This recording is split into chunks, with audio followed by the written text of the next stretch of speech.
Hello à tous, j'espère que ça crush par chez vous. J'avais envie de reprendre le micro en solo pour vous parler d'un changement que vous avez peut-être remarqué sur le podcast ces derniers temps. Il y a une annonce publicitaire en intro des épisodes. Car ça y est, oui, Crush a trouvé son premier partenaire, et pas n'importe lequel, puisqu'il s'agit de Chance, et que je m'estime très chanceuse qu'ils me soutiennent aujourd'hui. Chance étant un service d'accompagnement pour remettre du sens dans ta vie professionnelle.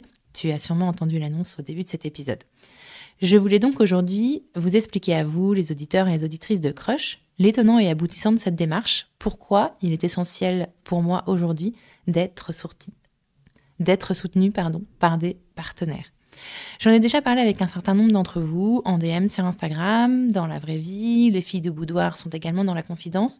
J'ai un gros enjeu de monétisation avec Crush. C'est-à-dire, quand je dis monétisation, je veux dire j'ai un enjeu de générer des revenus avec le podcast, parce que le podcast est aujourd'hui une création de contenu que je fais de façon complètement gratuite depuis presque 1 an et demi maintenant, et je dois absolument faire rentrer de l'argent pour tout ce contenu que je crée. Pour que vous compreniez bien, je vais vous raconter un peu ma life.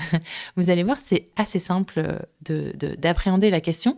En fait, avant, je travaillais dans l'événementiel. J'ai travaillé pendant presque 20 ans. J'étais freelance et salarié. Donc, j'avais un salaire qui tombait tous les mois jusqu'en juin 2019. Ça faisait 9 ans que j'étais dans la même boîte et donc j'avais que ce salaire qui tombait tous les mois.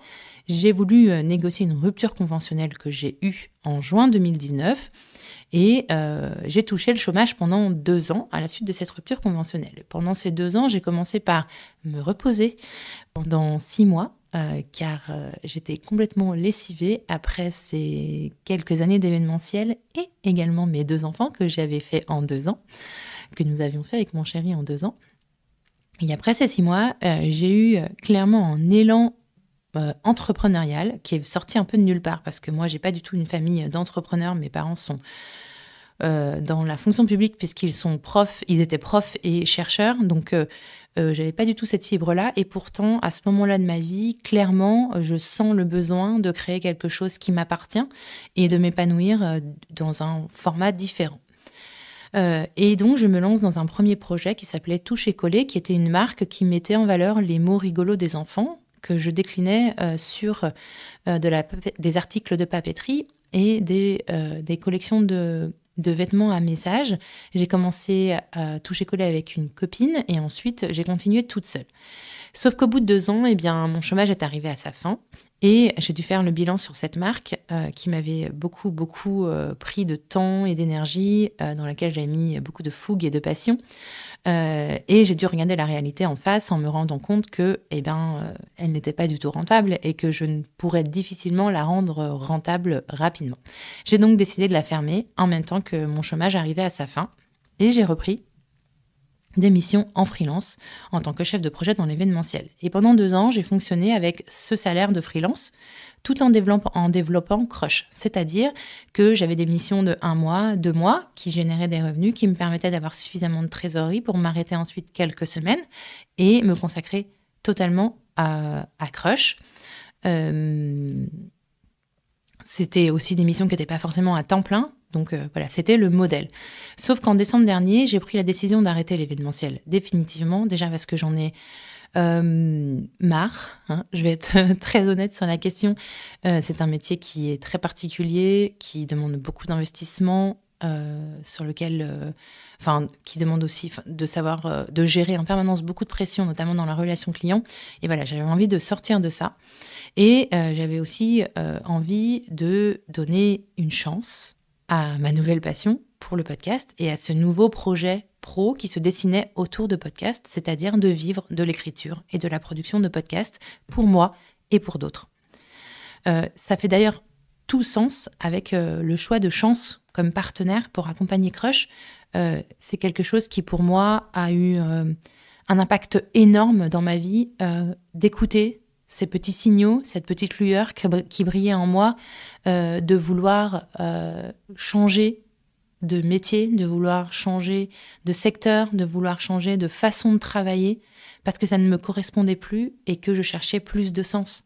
Et c'est exactement l'accompagnement de chance, c'est exactement ça. C'est ce type de profil de personnes qui sentent qu'il y a quelque chose qui tourne pas rond, qu'il y a quelque chose qui va pas.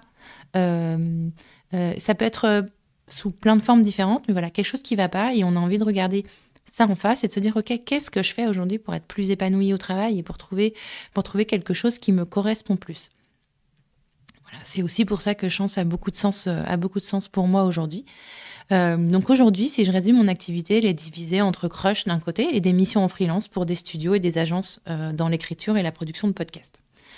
Crush aujourd'hui représente 40% de mon temps passé, de mon temps travaillé. Si on prend une semaine par exemple, eh bien je passe un peu plus de 2 jours par semaine sur Crush.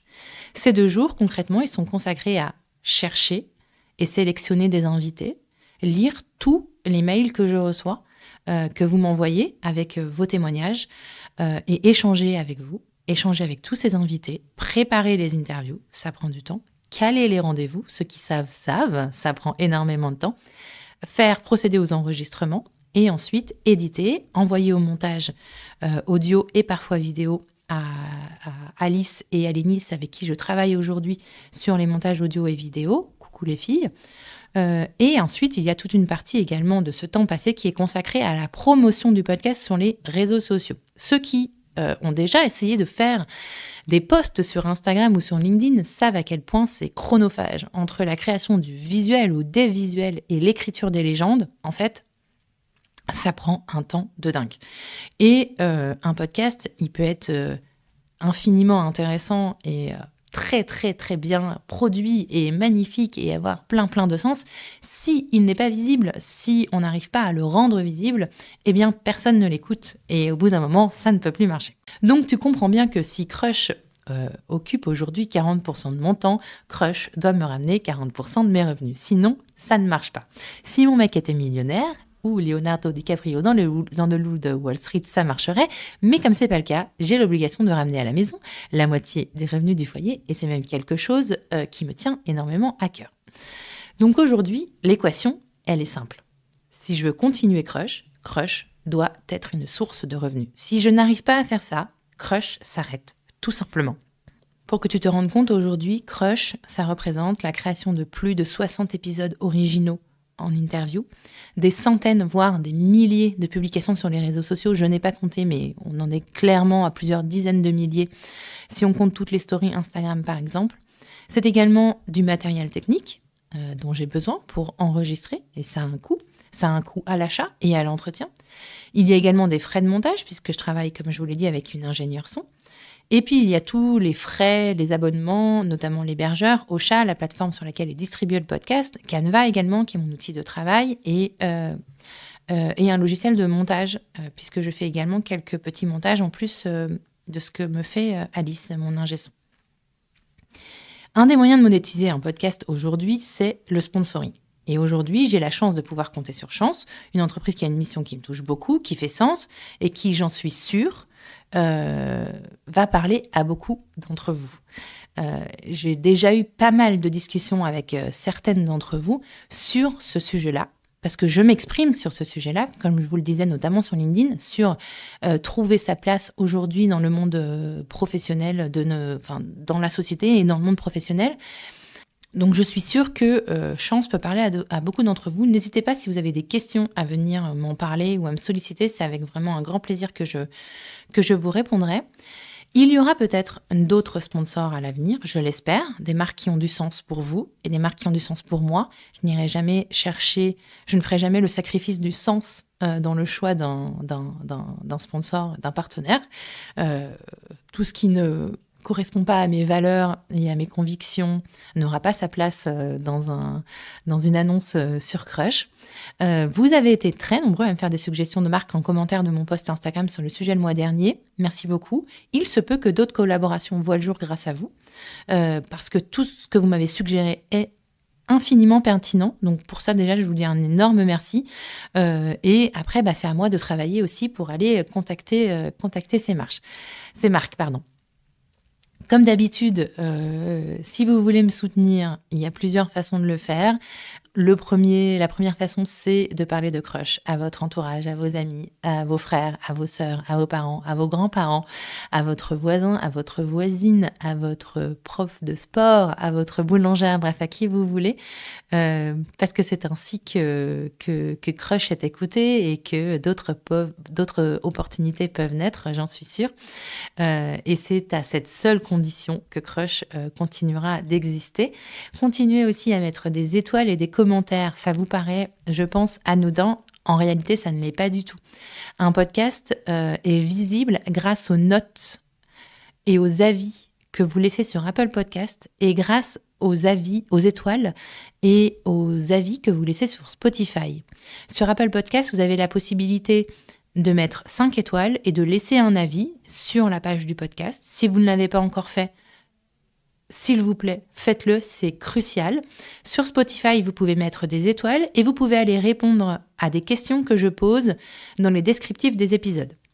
Tout ça, qu'est-ce que ça fait en fait? Ces étoiles et ces commentaires, ça fait remonter le podcast dans les classements.